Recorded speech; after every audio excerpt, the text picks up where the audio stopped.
আসসালামু আলাইকুম, কেমন আছে আপনার? তো পুঁই শাক বড় হওয়ার কারণে একটু ডাল দেওয়া লাগছে, ঠিক আছে? মানে এইটা, হ্যাঁ। তো এটা আর একটু বড় হলে আমি কি করব, এইটা এইখানে দিয়ে দেবো, ঠিক আছে?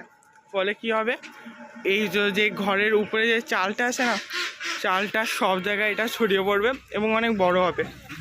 তো সবাই আমার পুঁই শাকের জন্য দোয়া করবেন যেন অনেক বড় পুঁই শাক হয়, ঠিক আছে?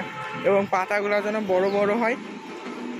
তো ভিডিওতে একটা লাইক এবং একটা সাবস্ক্রাইব করে দিন। আল্লাহ হাফেজ।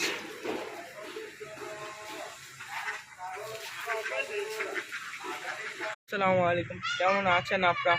তো পুঁই শাক আমার বড় হয়ে গেছে, বড় হওয়ার কারণে আমি এটা বাঁশ দিয়ে দিয়েছি, ঠিক আছে?